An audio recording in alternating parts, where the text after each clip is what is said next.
What's up, y'all? It's your boy eBay Fight Predictions in the building, and I'm gonna be breaking down some fights, man. I don't usually do this. I did this for the Stephen Thompson versus Jeff Neal card. I broke down a lot of fights. I usually try to break down at least two on the main card, or like the main event or co-main event.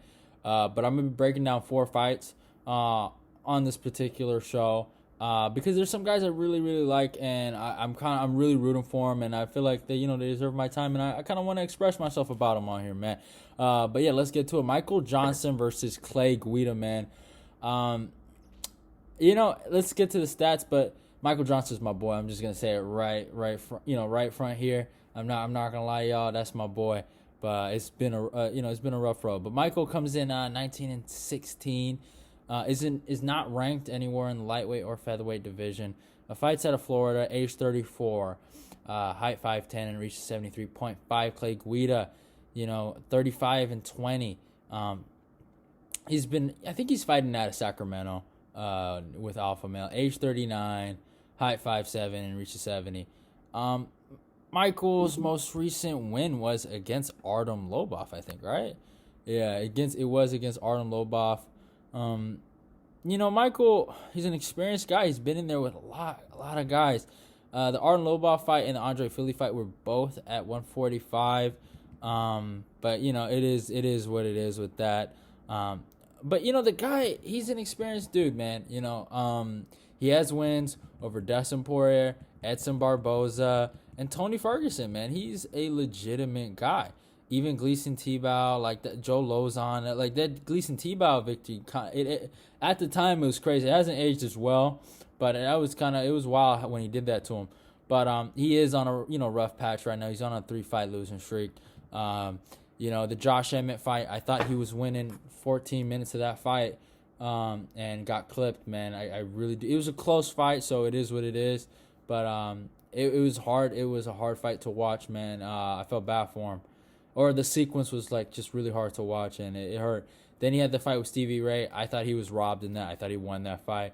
Then he had his fight with Thiago Moises, and he had damn near the closest thing to a 10-8 round without any knockdowns.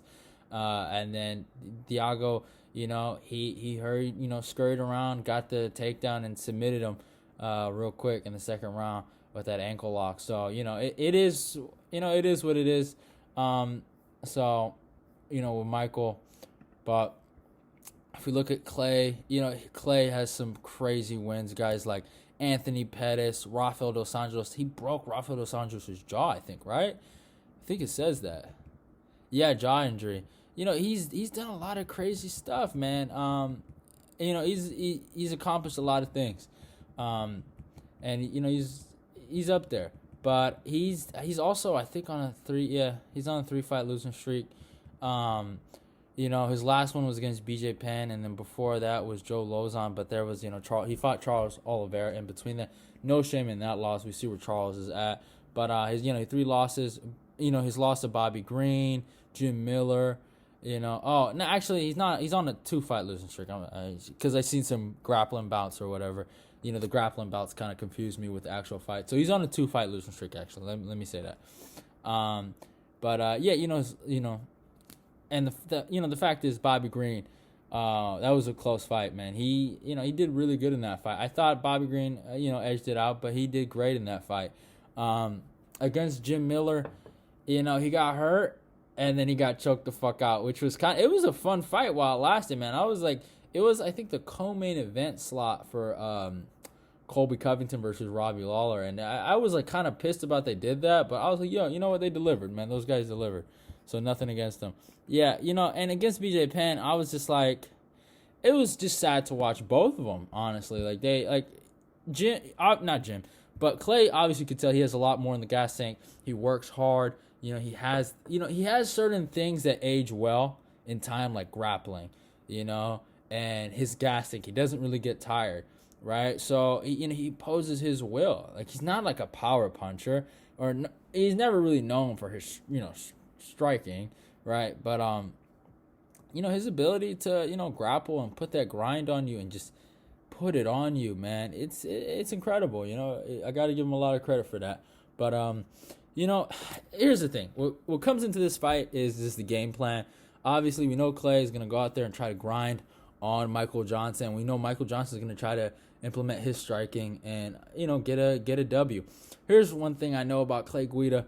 He trains at Alpha Male. And those guys, they have fought Michael Johnson a lot. Andre Fili, Josh Emmett, Darren Elkins. I think even, who else? Another guy he fought. Danny Castillo, right?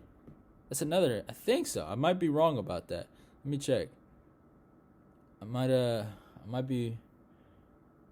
I think he finished Danny Castillo, right? Yeah, Danny Castillo. Yeah. First round. No, second round. TKO. That's interesting. That's another alpha male guy, right? So they know what Michael Johnson is gonna bring. Darren Elkins is gonna tell Clay Guida what he's gonna have to do. Andre Fili is gonna give him tips. The Andre Fili victory was very suspect. That was a very close fight. I felt like it could go either way, but I'm okay with Michael Johnson getting that done. But it is what it is. But at the end of the day, this is it's a big fight for both guys, honestly. They're kind of like low-key fighting. They're fighting for their job, like Clay, he doesn't bring a lot to the table. Michael Johnson, he's in his prime. Well, he's near the end of his prime, I will say that.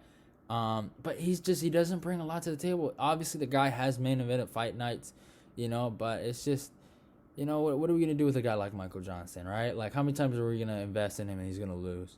But, so, back to Clay. Like, Clay has all the, film study, everything he needs from his teammates. So it's good. It's a good matchup for Clay Guida. Stylistically, his coaches know how to deal with Michael Johnson. So it's a really good matchup.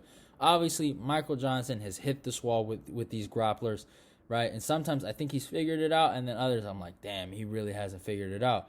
So he's gonna have to figure this one out. At the end of the day, I believe in Michael. I think Michael is improving, even though he has actually lost a lot. I actually don't think he's gotten worse. I think before he was kind of relying on his speed. Now I think he's getting way more technical and stuff like that. He's looking like a good fighter, and he's trying to win by, I don't want to say by points, but like if you look at his last few, the Andre Fili, the Artem Lobov fight, you could tell he was trying to win those fights. He wasn't trying to knock them out. So he's getting smarter. He's been doing some work with Sean O'Malley's people. I seen that. I seen him. He was getting some work in there. So he's putting in work. He knows what he needs to do.